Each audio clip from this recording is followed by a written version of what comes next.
حکیم الامت مجدد ملت حضرت مولانا شاہ اشرف علی تھانوی صاحب رحمۃ اللہ نے فرمایا، یہ سب وہ ہیں جو پہلی دفعہ بیان ہو رہی ہیں باتیں، پر خوب یاد رکھو جو حکم زبان کا ہے وہی قلم کا ہے۔ سنا کبھی؟ جو حکم زبان کا ہے وہ قلم کا بھی ہے۔ زبان سے جھوٹ بولنا، غیبت کرنا جس طرح جائز نہیں، قلم سے بھی جائز نہیں۔ ایسے ہی قلم سے فضول مضامین لکھنے کا اثر ہے۔ موٹی سی بات ہے کہ جیسے زبان ترجمان قلب ہے ایسے قلم بھی ہے، جیسے زبان ترجمان دل ہے تو قلم بھی ترجمان دل ہے۔ حضرت حکیم الامت حضرت تھانوی رحمۃ اللہ کا ملفوظ یہاں نہیں لکھا ہوا، الگ لکھا ہوا ہے۔ فرمایا جب آپ کتاب پڑھتے ہو نا تو آپ اس کی صحبت میں ہو۔ فضائل اعمال پڑھنے سے کیا فرق پڑتا ہے؟ دل پر اثر پڑتا ہے نہیں پڑتا؟ کیونکہ اللہ والا دینی کتاب ہے، اللہ والا نہیں، اثر نہیں ہوگا، تھوڑا سا ہوگا بس۔ اور اللہ والا ہے، دینی کتاب ہے، ایسا لگے گا ہم ان کی صحبت میں بیٹھے ہیں۔ بیشتی زیور آپ لے لیں، حضرت مجدد کے مضامین لے لیں۔ فرمایا کہ علی گڑھ یونیورسٹی میں ایک پروفیسر تھے انگریزی زبان کے، اللہ والے تھے، 22 مسلمان طالب علم اسٹوڈنٹ تھے، سب تہجد گزار اور نیک۔ سنیں آپ غور سے بات۔ اسی طرح ایک اور مسلمان تھا لیکن بے حیائی وغیرہ کوئی اثر ہی نہیں ہوتا تھا اس کا۔ کافر کا کیا اثر ہوگا؟ 22 مسلمان طالب علم تہجد گزار، کیونکہ استاذ تو ہم پہلے دیکھیں کتاب کس کی پڑھ رہے ہیں، بس اللہ والے کی ہے تو ہم اس کی صحبت میں ہیں۔ موٹی سی بات ہے کہ جیسے زبان ترجمان قلب ہے ایسے قلم بھی ہے۔ جو بات زبان سے منع ہوگی قلم سے کیوں نہ منع ہوگی، بلکہ قلم کا گناہ زبان سے سخت ہونا چاہیے، کیونکہ زبان کی باتوں کو ثبات اور بقا نہیں۔ بات ہو گئی معافی وغیرہ الگ بات، جناب اس کا اثر 4 لوگوں میں ہوا وہ پھر ختم ہو گیا جناب۔ اور زبان کی باتوں کا اثر تھوڑی دور تک پہنچتا ہے، یعنی صرف وہاں تک جہاں تک وہ آواز پہنچے۔ اگر کسی نے زبان سے غیبت کی تو سننے والے 2-4 ہوں گے۔ مضمون تو دیکھیں آپ کیسا ہے بھائی، دل کو جھنجھوڑ رہا ہے۔ جیسے ایک مثال ہے، حضرت تھانوی رحمۃ اللہ علیہ کو برے جملے لکھتے تھے لوگ، گالیاں لکھتے تھے۔ اب یہ تحریر کتاب کے اندر اللہ معاف فرمائے اہل حق کے بارے میں گالیاں لکھی ہوئی ہیں، خود چلے گئے ان کی نوست۔ تفسیر میں انبیاء علیہ الصلوۃ والسلام پر اعتراض، خود چلے گئے۔ صحابہ مسلمان کی بات کر رہا ہوں، تفسیر مسلمان لکھے گا نا جناب۔ بلکہ قلم کا گناہ زبان سے سخت ہونا چاہیے، کیونکہ زبان کی باتوں کا ثبات اور بقا نہیں۔ زبان کی باتوں کا اثر تھوڑی دور تک پہنچتا ہے، یعنی صرف وہاں تک جہاں تک وہ آواز پہنچے۔ اگر کسی نے زبان سے غیبت کی تو سننے والے 2-4 ہوں گے۔ غیبت کرنے والا اتنے ہی مجمع کو گناہ گر کرنے کا سبب بنا، اور اس شخص کی آبرو ریزی صرف اتنے ہی مجمع میں ہوئی، بخلاف قلم کے کہ اس کی آواز مشرق سے مغرب تک پہنچتی ہے جناب۔ جتنے آدمی اس برائی میں شریک ہوں گے ان سب کا سبب یہی شخص ہوگا۔ ہزاروں شخص کے سامنے اس کی آبرو ریزی ہوگی۔ تنہائی میں کسی کے جوتا مارنا اور اثر رکھتا ہے، اور 1000-2000 کے مجمع میں مارنا اور اثر رکھتا ہے۔ اہل قلم اپنے آپ کو جس کا جرم باز پرس کے قابل نہ ہو سمجھتے ہیں، جیسے آج کل شاعروں نے سمجھ رکھا ہے کہ شعر میں سب روا ہے۔ یہ خیال غلط ہے، ایسا تھوڑی اشعار میں جس کو چاہو کر دو جناب۔ ارشاد فرمایا حضرت تھانوی رحمۃ اللہ علیہ نے، آج ہم کو اپنا عیب تو نظر نہیں آتا، دوسروں کے عیب جوئی میں لگے ہوئے ہیں، بلکہ دوسروں کی خیر بھی خیر نظر نہیں آتی، اور جو ہم میں مقدس کہلاتے ہیں وہ بھی عجب اور ریا میں مبتلا ہیں۔ عجیب پیرائی میں اس کا اظہار ہوتا ہے۔ چنانچہ جب طاعون یا کوئی بیماری پھیلتی ہے تو کہتے ہیں کہ میاں طاعون کیوں نہ ہو، لوگوں کے اعمال تو دیکھیے کیا ہے۔ میاں طاعون کیوں نہ ہو، اب ہم کورونا سمجھ لیں، لوگوں کے اعمال تو دیکھیے کیا ہے۔ فلاں شراب پیتا ہے، فلاں ضلع میں مبتلا ہے، اور جو ذرا اور زیادہ محتاط ہیں اور نام نہیں لیتے وہ یہ کہتے ہیں کہ اللہ تعالیٰ رحم کرے، ہم لوگ ایسے ایسے اعمال میں مبتلا ہیں، لیکن مراد اس سے دوسرے ہی ہوتے ہیں، اپنے کو نہیں برا سمجھتا۔ یہ کبھی کسی کو کہتے سنا نہیں ہوگا کہ میرے اعمال خراب ہیں، میں نماز نہیں پڑھتا، میں نماز میں جی نہیں لگاتا، یا فلاں عیب میرے اندر ہے، اس کی سبب سے یہ تباہی آ رہی ہے۔ جب تعجب ہوتا ہے تو ہمیشہ دوسروں کے اعمال سے ہوتا ہے، غرض ان کے سامنے دو فہرستیں رہتی ہیں، جناب اپنے نیک اعمال کی، دوسرے بد اعمالیوں کی۔ یہ دیکھو دل میں بات اتر جائے تو میں بھی نیک بن جاؤں گا نا، اللہ والا بن جاؤں گا۔ واہ!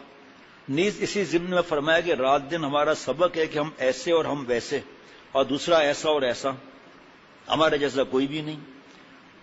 امام غزالی رحمۃ اللہ علیہ کہتے ہیں کہ اے عزیز، تیری ایسی مثال ہے کہ تیرے بدن پر سانپ بچھو لپٹ رہے ہیں۔ سن رہا ہے بھائی کیسے جملے ہیں؟ تیرے بدن پر سانپ بچھو لپٹ رہے ہیں اور ایک دوسرے شخص پر مکھی بیٹھی ہوئی ہے، تو اس مکھی کو بیٹھنے پر ملامت کر رہا ہے لیکن اپنے سانپ بچھو کی خبر نہیں لیتا۔ ایک دوسرے بزرگ فرماتے ہیں ہم لوگوں کو اپنی آنکھ میں شہتیر کی چیز گری ہوئی بھی نظر نہیں آتا اور دوسروں کے آنکھ کے تنکے کا تذکرہ کر رہے ہیں۔ حالانکہ اول تو یہ دونوں مستقل عیب ہیں، کیونکہ اپنے عیبوں کا نہ دیکھنا، دوسروں کے عیوب کو بے ضرورت دیکھنا یہ بھی گناہ ہے۔ جیسے شیخ ہے بھائی ٹخنا کھول دو، کیا بات ہے۔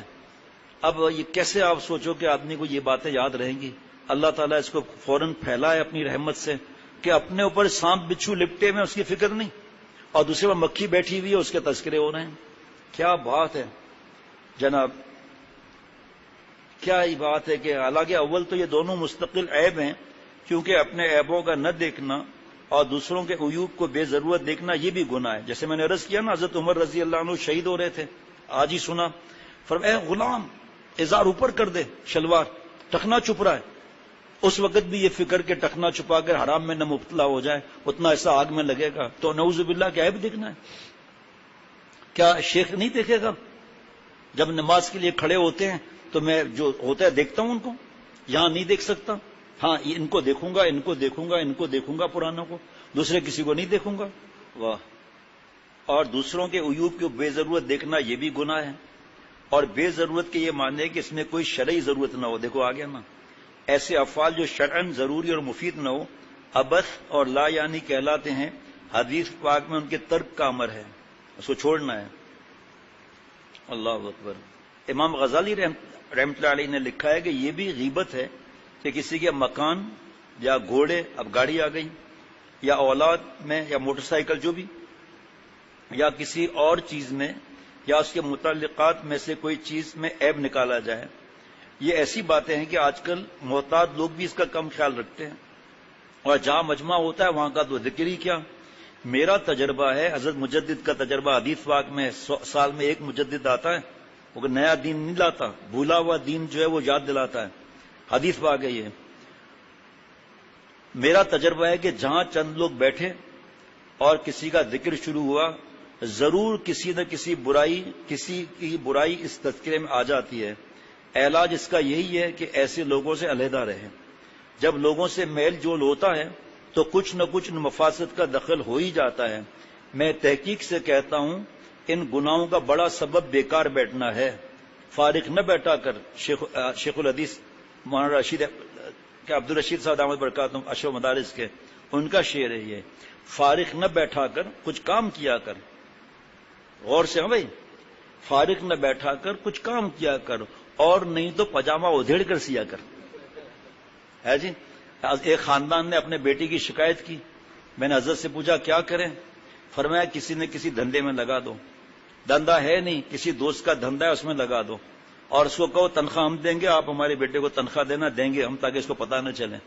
یہ ایک اور کے بارے میں کہ وہ دھندا ہے لیکن گڑبڑ کرتا ہے، تو شیخ رب العجم عارف باللہ رحمۃ اللہ نے فرمایا کہ اس کی شادی کرا دو، کھلونا مل جائے گا، اس میں بیل جائے گا۔ اب آج کل کھلونا تو مل جاتا ہے، بیوی کھلونا نہیں ہے، مثال ایک سمجھایا، اللہ کی نعمت ہے، لیکن آج کل موبائل ساتھ میں ہے، تو بیوی کی بجائے موبائل سے دل بہلاتے ہیں، جس کو عقل نہیں ہے، تو بات تو وہی گڑبڑ ہو گئی، پھر شادی بھی کرا دی، اب اولاد ڈبل ہاتھ سے چلی گئی۔ کیا کریں؟ اللہ سے دعا کرنا چاہیے۔ اور ان مشغلوں کو جن کو میں بیان کر چکا ہوں، وہاں اور کوئی مشغلہ تو ہے نہیں، غیبت وغیرہ کی عادت پہلے سے پڑی ہوتی ہے، وہاں بیٹھ کر کم از کم یہی ہوتا ہے کہ زائد فضول باتیں ہوتی ہیں، عام فلاں باغ کے اچھے ہوتے ہیں اور فلاں کے خراب، اب کی بارش اچھی ہو رہی ہے، باغوں میں لطف آ رہا ہے، کھیل کود کا موسم ہے، وغیرہ وغیرہ۔ یاد رکھیے فضول باتیں بھی فی نفسی بری اور منکرات اللسان ہیں، زبان کے گناہ ہیں، اس میں داخل ہے۔ فضول باتیں ایسی ہے جیسے گولی لگ گئی۔ زبان اس وقت ہمارے قبضے میں ہے، اس واسطے قدر نہیں جناب، ہمارے قبضے میں ہے، قدر نہیں۔ اس کی قدر جب ہی سمجھ میں آئے گی جب یہ ہاتھ سے نکل جائے گی، جب مر جائیں گے، پھر چاہیں گے کہ ایک دفعہ موقع مل جائے، ایک دو بار اللہ ہی کہہ لیں، لیکن پھر اختیار نہیں ہوگا جناب۔ یہ طویل مضمون ہے ورنہ پڑھ لیتا اس وقت۔ خیر، ایک شاخ غیبت کی چغلی ہے، وہ یہ ہے کہ کسی کی شکایت آمیز بات دوسروں کو پہنچائی جائے۔ غیبت تو مطلق کسی عیب کے نقل کرنے کو کہتے ہیں، اور چغلی وہ غیبت ہے جس میں شکایت بھی ملی ہوئی ہے۔ اس کے سننے سے سننے والے کو ضرور غصہ آتا ہے اور وہ 10 گنا بدلہ لینے کو تیار ہو جاتا ہے، دونوں میں لڑائی ہو جاتی ہے۔ اگر غور سے دیکھا جائے تو چغلی بھی اکثر بے بنیاد ہوتی ہے۔ پہلے میں نے بچپن سے سنا تھا چغلی گناہ ہے اور اس کی سزا خطرناک ہے۔ ابھی کچھ 1-2 سال پہلے مظاہر جدید جلد نمبر 4 ادب کے باب میں پڑھا، چغلی کا مطلب جو میں سمجھتا تھا ادھر کی بات ادھر کرنا، وہی لکھا ہوا تھا کہ چغلی کا مطلب ہے ادھر کی بات ادھر کرا کر دونوں کو لڑا کر خوش ہونا۔ پہلی دفعہ بڑھاپے میں سنا یہ، خوش ہونا، لڑانا آپس میں۔ اس کے لیے موبائل کافی ہے، جو گروپ بنے ہوئے کافی ہے نہیں بھائی لڑانے کے لیے جناب۔ اور چغلی بھی اکثر بے بنیاد ہوتی ہے۔ سننے والوں سے تعجب کرتا ہوں کہ اس پر عمل کیسے کر لیتے ہیں۔ جس شخص کی چغلی کھانے کی عادت ہے وہ ایک ہی جانب کی چغلی نہیں کھائے گا بلکہ تمہاری بات بھی اس کے سامنے لگائے گا۔ آ گئی بات۔ اگر اس چغلی کو سچ سمجھا ہے تو اپنے اس عیب کو سچ سمجھنا چاہیے، یہ کوئی نہیں کرتا۔ دوسرے کی شکایت کو تو سمجھ لیتے ہیں کہ ضرور کچھ اصل ہوگی جب تو دوسرے تک پہنچی۔ غرض چغلی کھانا اور اس کی بات پر یقین کر لینا دونوں بے عقلی کی باتیں ہیں، اس مرض سے بہت بچنا چاہیے۔ اب آگے وقت نہیں ہے۔ چغل خور کا علاج۔ چغل خور کا سیدھا علاج یہ ہے کہ اول تو منع کر دے کہ ہم سے کسی کی بات مت کہا کرو، اور جو نہ مانے تو چغل خوری کے ساتھ چغل خور کا ہاتھ پکڑ کر اس شخص کے سامنے کرا دے جس کی چغلی کھائی ہے۔ اے بھائی آپ کے لیے یہ کہہ رہا تھا، یہ ہاتھ پکڑ کر۔ پہلوان ہو تو پھر ظاہری بات ہے کیا کریں گے۔ غالباً یا تو یہ چغل خور جھوٹا نکلے گا اور پھر کبھی چغلی نہیں کھائے گا، اور اگر سچا نکلا تو وہ شخص شرمندہ ہو کر معذرت کرے گا جناب۔ غالباً یہ تو چغل خور جھوٹا نکلے گا اور پھر کبھی چغلی نہ کھائے گا، اگر سچا نکلا تو وہ شخص شرمندہ ہو کر معذرت کرے گا، اور اس طریقے سے باہم صلح اور صفائی ہو جائے گی۔ اور جن دو شخصوں میں منہ در منہ صفائی کی باتیں ہو جاتی ہیں پھر چغلی کھانے کی ہمت ذرا کسی کو پھر کم ہی ہوتی ہے۔ بس اللہ ہم سب کو بچائے اپنی رحمت سے۔ لعنتی چیز 48 صفحے ہیں اور ابھی بھی 27 صفحے پر پہنچے ہم۔ چغلی، غیبت اور اس کے بارے میں جو بیان ہو چکا غیبت پر۔